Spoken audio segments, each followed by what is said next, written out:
tycoons of social media have to stop pretending that they're friendly nerd gods building a better world and admit they're just tobacco farmers in t-shirts, selling an addictive product to children. Because let's face it, checking your likes is the new smoking. Philip Morris just wanted your lungs. The App Store wants your soul. There are 2 billion people, more than 2 billion people on Facebook. That's more than the number, it's about the number of notional followers of Christianity. People check their phones 150 times a day, the millennial sort of audience. And so if you think about it, from the moment you wake up, it's like you're jacked in to this environment. And thoughts start streaming into your head, designed by a few technology companies. What we find is the typical person checks their phone every 15 minutes or less, and half of the time they check their phone, there's no alert, no notification. It's coming from inside their head telling them, gee, I haven't checked in Facebook in a while. I haven't checked on this Twitter feed for a while. I wonder if somebody commented on my Instagram post. That then generates cortisol, and it starts to make you anxious, and eventually your goal is to get rid of that anxiety, so you check in. And apparently we feel stressed when we can't get our phone or when our battery is about to die. You probably know this feeling.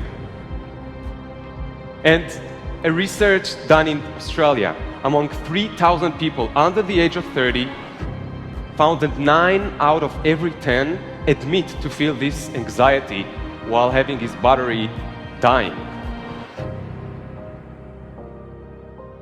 Steve Jobs revolutionized the entire world with the iPhone, and he never let his children use it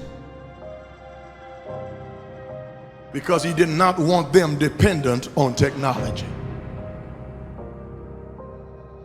Right now, an infant is getting their first laptop that's soft and squishy and makes noise. Right now, a child is being born online and being favorited and retweeted. The hypergenerational segregation of our time is bizarre, unhealthy, and historically unprecedented. You've never seen the like of people sitting at a table in a restaurant not talking to each other because they're texting and using their Facebook and Instagram and Twitter, and they are at the table and don't even know each other. In the house and can't even talk to each other.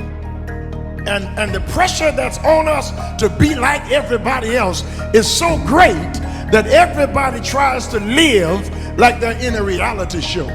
As a culture, we don't have enough in common anymore.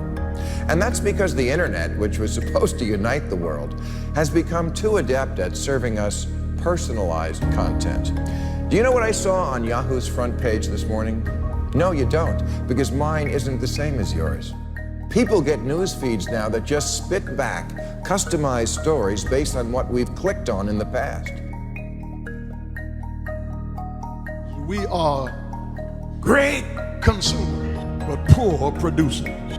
We will buy what we can't afford with money that we don't have to impress people we don't even know, trying to be like everybody else. Get off of Facebook and put your face in a book. Right now, a teenager is photoshopping their selfie because as a society, we're telling them they're not good enough.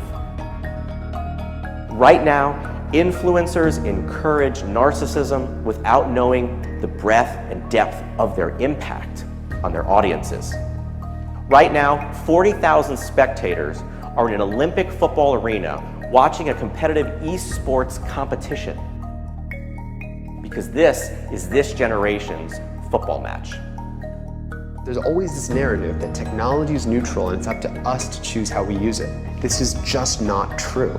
Technology is not neutral. It's not neutral. They want you to use it in particular ways and for long periods of time because that's how they make their money. You don't realize it, but you are being programmed. It was unintentional, but now you got to decide how much you're willing to give up, how much of your intellectual independence. If you feed the beast, that beast will destroy you. If you push back on it, we have a chance to control it and rein it in. And it is a point in time where people need to hard break from some of these tools and the things that you rely on. The short-term dopamine-driven feedback loops that we have created are destroying how society works. No civil discourse, no cooperation, misinformation, mistruth.